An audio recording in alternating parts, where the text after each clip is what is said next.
What's the difference between good design and over-engineering? And how do we achieve the first while avoiding the second? And what does that look like specifically when we manage it?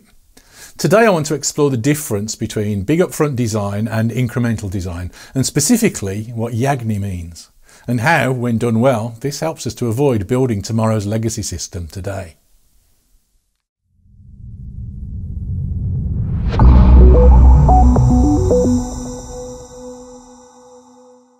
Hi, I'm Dave Farley of Continuous Delivery. Welcome to my channel. If you haven't been here before, please do hit subscribe. And if you enjoy the content today, hit like as well.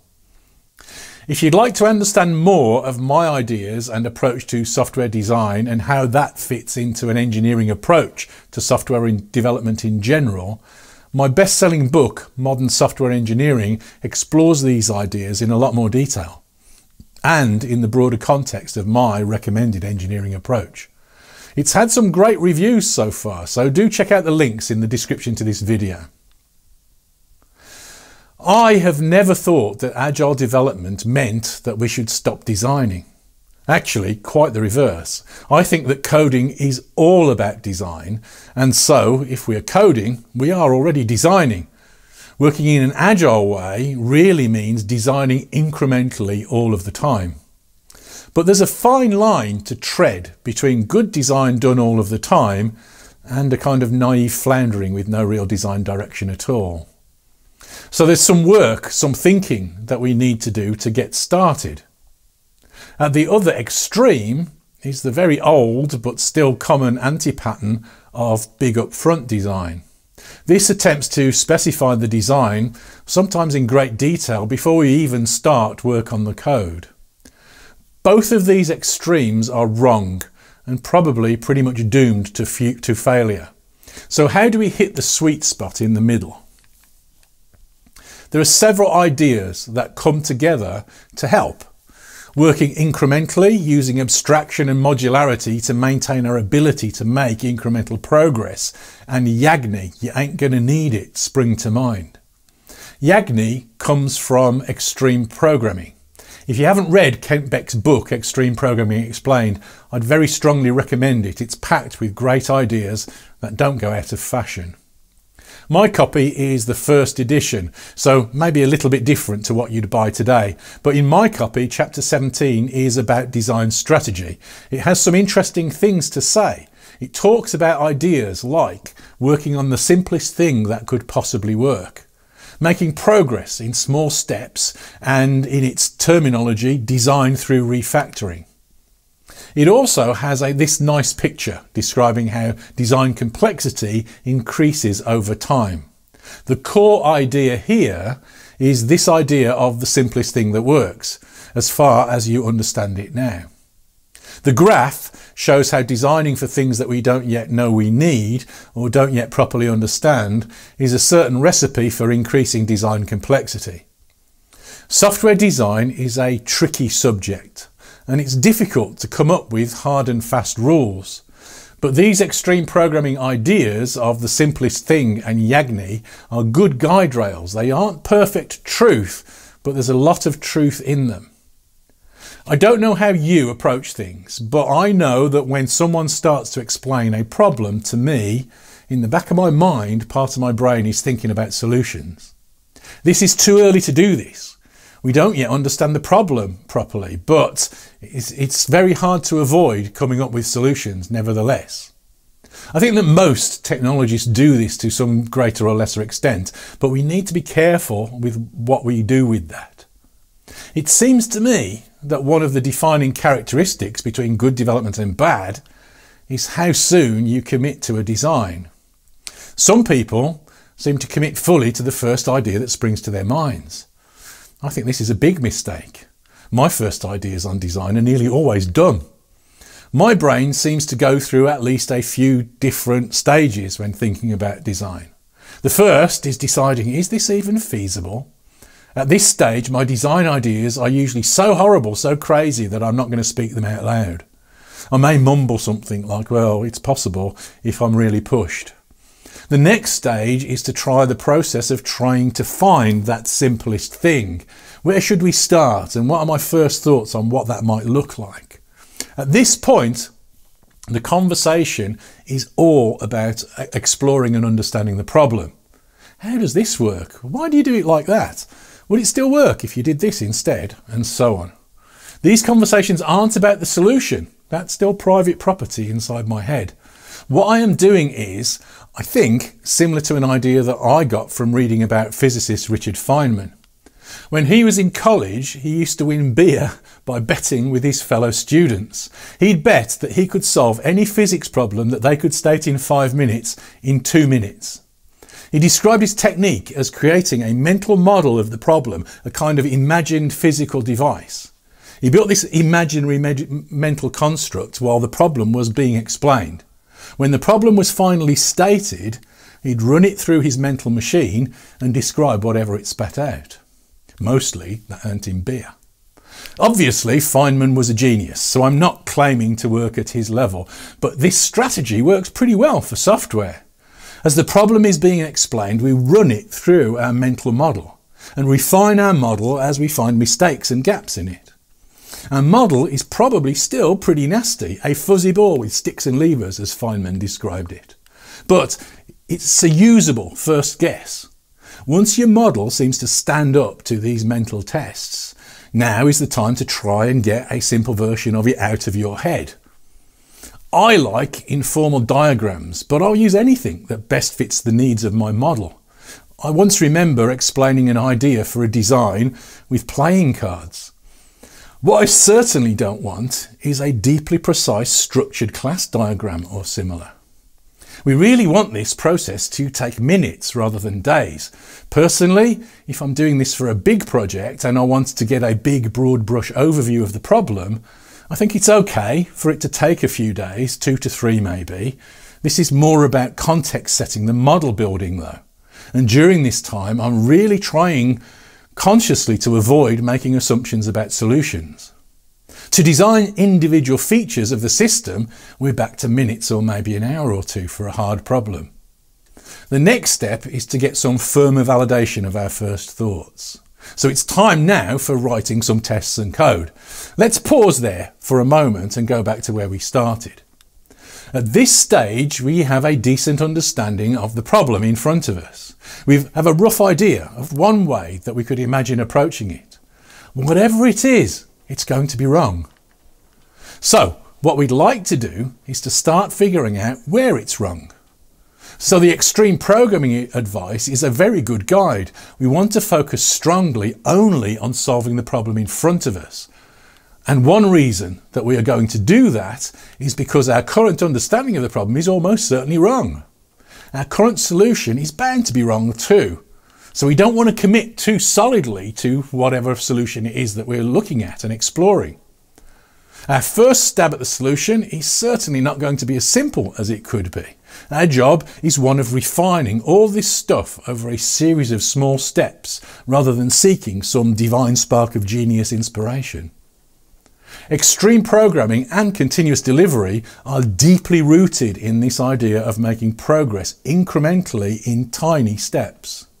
So what we'd really like right now is to find the simplest solution that could possibly work that solves only the problem that we're certain of, the part of the problem that we're focused on solving right now. One of the difficulties here is that there are two kinds of simple really, simple stupid and simple smart. Obviously, we're looking for the second one, but the difference isn't always quite as clear as we'd like it to be and as easy to spot. This stuff is very subjective, and maybe this is really part of the art of good design rather than the science. But the engineering part is to maximise our ability while we're in this phase to make good choices and limit the blast radius when we don't. So making progress in small steps and taking an evolutionary approach to design is the engineering response. Let's imagine that we start off and we have a problem to solve. Maybe buying a bookshop, yet again. Our first feature is to be able to find a book. But for that, we need to add a book to the bookshop before we can find it in a test or in reality. At this stage, with code and tests like this, it's no big deal that everything is inside the bookshop. But how far do we have to travel down that path before this bookshop is a bloated big ball of mud that does everything in our system? One class to rule them all. Remember the design advice again, YAGNI. A naive view of YAGNI is, I don't need to think about good design yet, because my code is so simple that any design will work. This is true, and for the first step, it's no big deal that we put everything into one class. The problem is that it doesn't take too many more steps before it starts to become a pain, and it isn't very clear when you cross that line. So my advice is to adopt some heuristics that will guide your design decisions and put them into play from day one and every time that you approach a design problem. Otherwise, at some point, your investment in code and tests will be enough to make you not want to change things when you should. If I change my design now, I will have to rewrite all of my tests. I don't think that YAGNI was intended to work against good design. Rather, it was aimed fairly firmly at the problems of over-engineering. If I'm building a bookshop and I start off by thinking one day this bookshop will be so successful that it will need to scale to millions of users, and I build it like that from scratch to scale to million users, but only 3 ever show up, I've wasted a huge amount of time and money. So YAGNI steers us not to design our system to be scalable when we don't really have that need right now. Instead, we're going to do the simplest thing that can possibly work. If we're smart though, what we'd really like to be able to do is to kind of keep the door open, so that although we don't do the work to make it scalable now, on the day that we find that we need it to scale, it's not going to scare us to death, and we can evolve what we already have to be scalable. Now this sounds like a horribly big ask. It sounds like we all have to be prescient geniuses to imagine what it will take to be scalable in the future. But I don't think it's quite as bad as it sounds. This is where the techniques of managing complexity that I describe in my book come in. If we aim to build software that is modular, cohesive, has a good separation of concerns, good lines of abstraction between the pieces, and generally manages coupling appropriately, this code will be easier to change. It's not that we need to predict the detailed future of our software. Rather, it's that we design our software to be easy to work on, easy to change, and in ways that kind of leave the door open for us to revisit it and correct it or refine it when we learn more. This is what Kent Beck meant when he said design through refactoring. Good design is an incremental process of learning and discovery. And so we need to retain our ability to learn and discover. The ease with which we can revisit our code and change it safely and with confidence is a marker of its quality. If we're scared to change it, then the design's poor. If we can change it, maybe even radically, without fear, the design's good.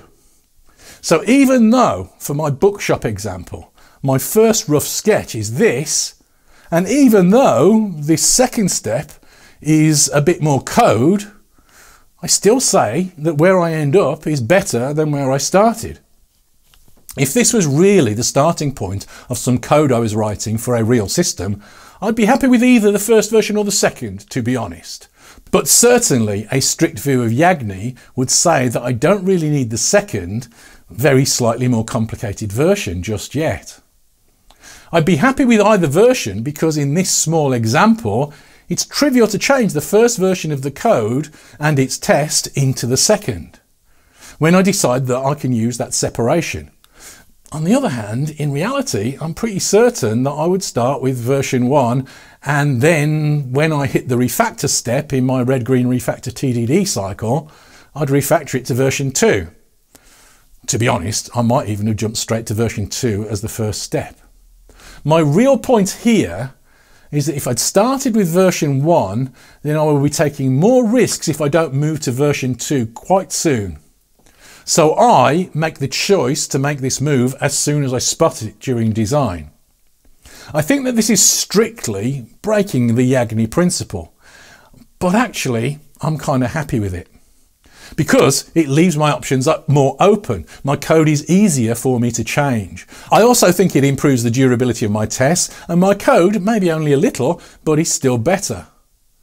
I'm a big believer in separation of concerns, and one of the reasons that I let it drive decision making like this is because it helps me to design code that's easier to change in future when I need to. In early steps in my design, some of the abstractions that I add may be trivial and not strictly required. Later, I may find some of them wrong and need to change or delete them. This is all part of an evolutionary approach to design. We accept that some experiments won't work out. But with this approach, I tend to leave the doors more open to change without me knowing specifically what the nature of that change is likely to be. The way that I think about this is that I always have a design in mind at every stage.